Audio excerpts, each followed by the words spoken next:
Anyway, here I am. Welcome to our Facebook Live for Thursday, September 16th. I'm Jeanne Grunnert. This is Home Garden Joy, your source for all things gardening. Now, usually on our Facebook Lives, I welcome your questions.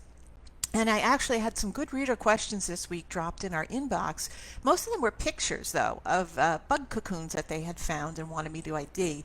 And sometimes I feel like I should be an entomologist for all of the insect IDs that people ask me to do. But it's really kind of interesting to learn about the wildlife around you. And I hope that if you do have any gardening questions whatsoever, that you'll feel very comfortable asking me anything. It's pretty much this is what our Facebook Lives are. They are gardening, ask me anythings. I know that when I started gardening, I was lucky enough to have both my dad and my next door neighbor, Mr. Hoffman, to help me with gardening, and later on my sister, who loved to grow houseplants and things. And it was always good to have somebody that you knew so that you could ask them any question and not feel like it was a stupid question. And I want to be that resource for you. So each Thursday at 11 a.m. Eastern, I'm here with our Facebook Ask Me Anything, and I record these and put them on YouTube as well. So if you're tuning in now, welcome. If you're tuning in later, welcome too. This week, I'm tackling the topic one last week on pruning. This week, we're going to talk about when to prune your trees and shrubs.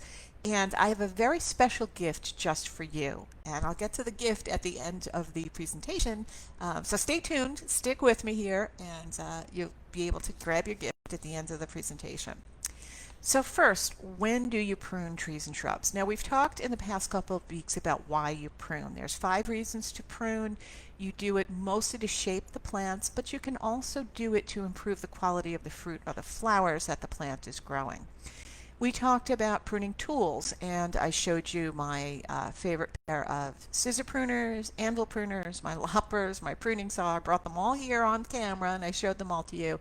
And today, on our blog, homegardenjoy.com, I just published a post on pruning tools and identified them by the pictures, and also had some recommended tools for you to take a look at. Last week I brought in branches actually, and my geranium plant, it's doing really well. It's sitting on my windowsill now. And I actually did an on-camera demonstration of pruning techniques. So I showed you not just why you need to prune and what to use, but actually how to do it. Now today I am going to teach you when to prune. And this is really important because so many people prune at the wrong time. And actually when I was researching different plants for today's call, I realized I've been pruning my butterfly bushes at the wrong time, and that might be why they weren't doing quite as well as I thought they should. So let's talk about when to prune, and there's logic around when you want to prune your trees and shrubs. The logic is simple, and that is, if you think about it, right, here's your tree or your shrub. Pruning cuts off the branch tips. It cuts off the living branch tips. And when you are pruning flowering trees and shrubs, you have to know when the plant produces next year's growth. The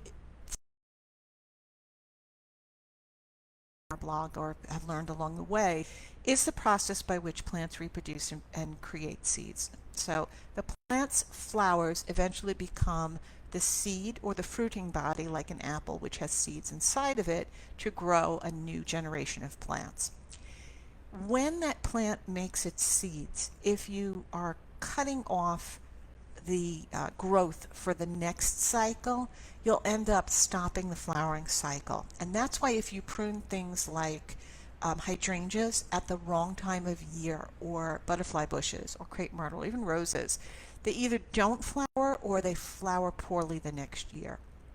So the first rule of thumb is always prune spring flowering shrubs or trees right after they bloom.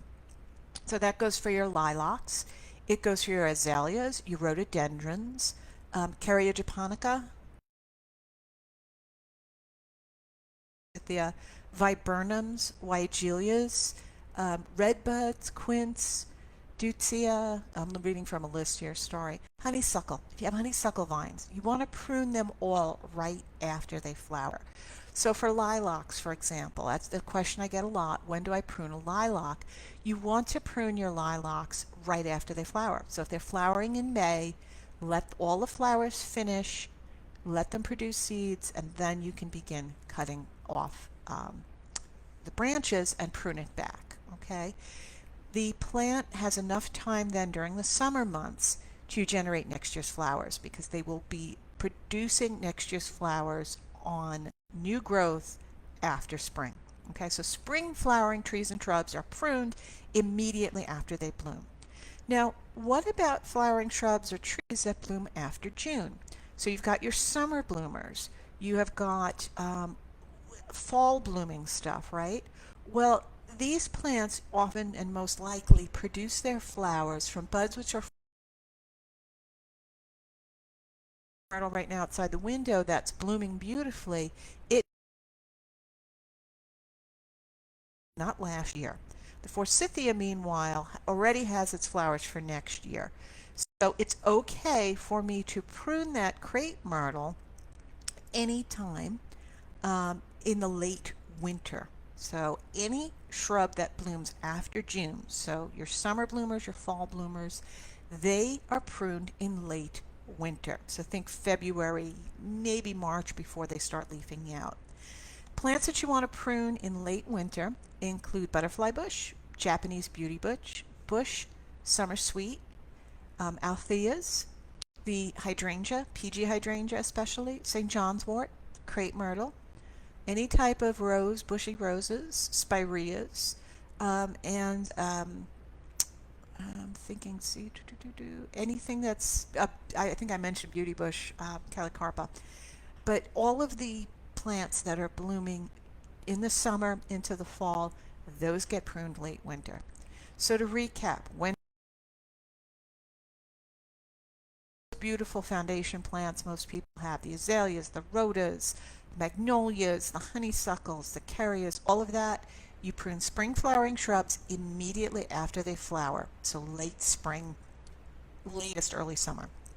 Anything blooming summer or fall, prune it late winter. So go out in February when it's nice and cool, prune away. One last note, and that is pruning crepe myrtles. Please, please, please, please do not top them off. That means do not cut them in a flat line like an old-fashioned flat top haircut.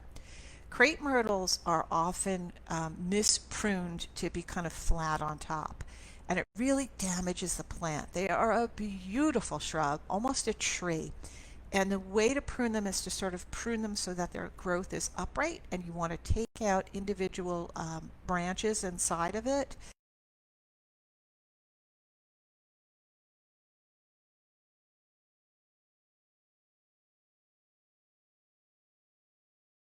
That's it for today.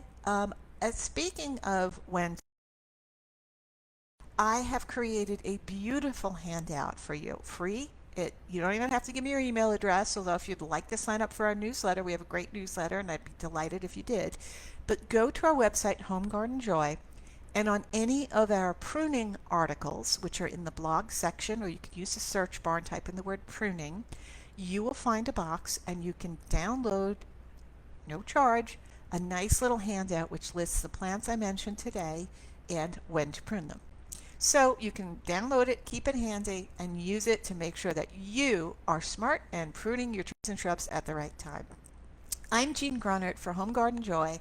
Thank you so much for tuning in today live. If you're tuning into the YouTube channel, welcome, welcome. Check out more of our videos there, and happy gardening. Take care. Bye.